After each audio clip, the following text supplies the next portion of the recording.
Bem-vindo, bem-vinda! Começa agora mais um Ecocenado. Em celebração ao Dia do Pantanal, uma entrevista sobre o Estatuto Próprio do Bioma, que acaba de ser sancionado. A preocupação do Estatuto é exatamente fazer um desenvolvimento sustentável, e aí quando a gente fala é socioeconômico do Pantanal. Por quê? Porque o Pantanal é vida. Lá existe o pantaneiro com a sua tradição secular, e o pantaneiro é o ribeirinho, o quilombola, o indígena, aqueles que investem no Pantanal.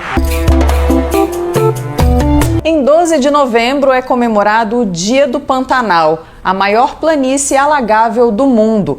E o Estatuto, com princípios e diretrizes para o uso sustentável do bioma, foi sancionado, mas não na totalidade. O governo federal publicou o texto no dia 1º de outubro e agora o Congresso Nacional vai ter que analisar os vetos presidenciais. Eu converso agora com o autor do projeto que deu origem à lei, o senador Wellington Fagundes. Bem-vindo, senador, ao nosso programa. Eu que agradeço muito a oportunidade de estarmos aqui para discutir um assunto tão importante, né? Para o Brasil e para o mundo. Porque o Pantanal é a maior área alagada do mundo, um patrimônio do Brasil, mas também um patrimônio da humanidade. E que nós temos que cuidar, principalmente pensando nas futuras gerações. Por isso, então, depois de um ano sofredor que tivemos há 3 anos atrás, onde o Pantanal ardeu, queimou, né, e grande parte da nossa fauna e da nossa flora foi praticamente dizimada. E aí então nós fizemos uma comissão externa à época, senadores de Mato Grosso e Mato Grosso do Sul, e aí criamos então a lei que originou então o Estatuto do Pantanal. Portanto, agora nós podemos comemorar, porque o Pantanal tem uma lei federal que pode então cuidar melhor do nosso Pantanal. Que já era necessária há bastante tempo, né? Muitos anos, né? Muito necessário, tanto é que o Supremo Tribunal Federal decidiu, dando prazo para o Congresso Nacional poder aprovar o Estatuto do Pantanal. Caso contrário, o Supremo é que iria então legislar, que é a reclamação que nós fazemos muito aqui. Então eu quero aqui, inclusive, agradecer a todos os senadores, deputados federais, porque conseguimos então aprovar. E hoje o Pantanal a gente comemora que tem lei. O senhor falou da questão do fogo, né, que é muito importante, a gente sempre lembra das queimadas nesse bioma. Como é que o Estatuto pode, de forma prática, contribuir para a diminuição desses incêndios florestais? Bom, no Estatuto, o presidente da República até vetou essa parte, mas sem problema nenhum, porque nós já votamos uma lei que regulamentou o fogo controlado. Enquanto estávamos discutindo o Estatuto do Pantanal, nós votamos a lei do fogo controlado, da queima controlada. Então, não há problema. Seria até duplicidade. Foi correto o veto. E o fogo controlado, ele é algo que é secular, isso os indígenas já faziam isso, inclusive tem aquela história, fogo se combate com fogo, é fogo contra fogo. Então a experiência do pantaneiro secular é muito importante. Então o fogo controlado, ele é fundamental, porque muitas pessoas às vezes não sabem, e às vezes equivocam-se, né?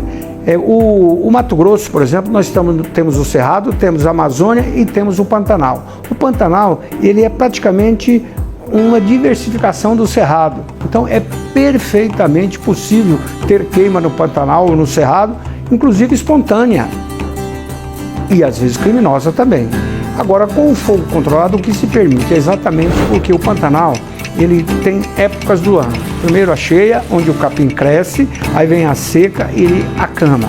Isso, quando faz 1 ano, 2 anos, 3 anos, se não tem a queima controlada, aí vem um fogo subterrâneo. O que é? Primeiro aquele fogo que vocês mostram na televisão, queimando as copas das árvores e até os ninhos, que é muito ruim, mas o pior é quando fica o fogo subterrâneo. É aqueles que matam principalmente os animais, as onças de patas, que vão à busca da água e chega ali, está o fogo de baixo queimando, então ela queima as patas. Então por isso esse fogo tem que ser bem controlado, inclusive na época certa. O Estatuto também trata de outros pontos que têm impacto na proteção do bioma, como o turismo. Tem que ser feito de forma sustentável, né? Como exatamente?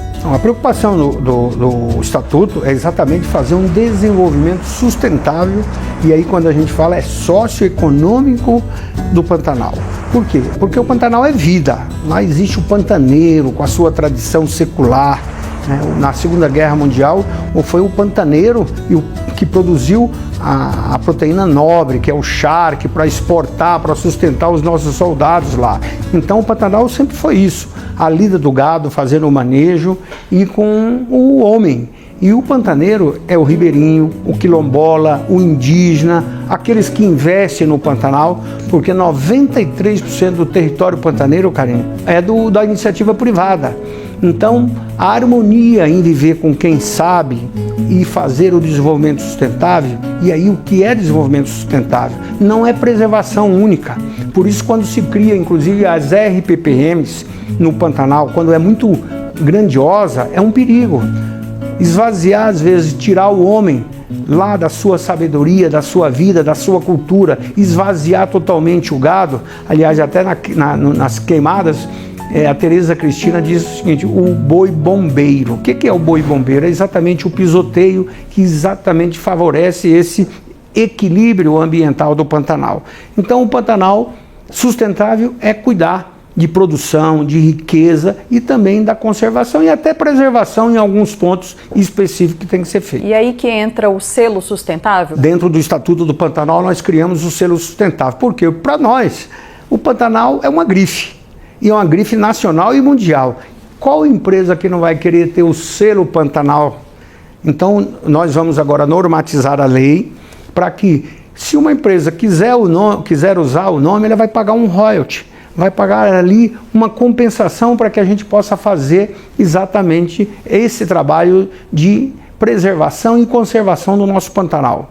Então, é um trabalho que agora vamos normatizar na lei para que a gente busque recurso, porque o homem pantaneiro que está lá, ele além de cultivar toda essa cultura, toda essa tradição, mas ele precisa também de recursos. Nós precisamos criar financiamentos subsidiados. O Pantanal é uma região baixa e uma região jovem. E o desmatamento do cerrado com a produção da agricultura trouxe consequências, assim como também a urbanização. As cidades que estão acima do Pantanal, às vezes joga lixo, esgoto, que é um grande problema. Então, por isso, nós no Estatuto do Pantanal, com o Estatuto do Pantanal, nós também queremos fazer com que o governo federal crie uma política de Estado permanente para o Pantanal e não uma política de governo que começa hoje, termina daqui a 4 anos e já abandona o Pantanal. E, senador, apesar da importância da lei, algumas organizações ambientais, elas criticaram, divulgaram um documento com críticas, dizendo que o Estatuto não garante, por exemplo, a proteção da bacia do Alto Paraguai.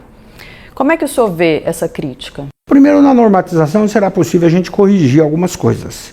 E a bacia, como eu disse, é correto. Nós temos que cuidar, inclusive, da região peripantaneira, ou seja, das cidades que estão acima, para ter o cuidado de que não vá os problemas para o Pantanal, como eu disse, o lixo, o esgoto. Agora, as cidades, principalmente eu vou falar do Mato Grosso, as cidades da Baixada Cuiabana hoje são as cidades mais empobrecidas. Nós tivemos no passado um grande programa que foi um financiamento do BID, que era o governo federal, para ajudar o Mato Grosso e o Mato Grosso do Sul, e infelizmente foi abandonado. Isso foi um erro com o Pantanal.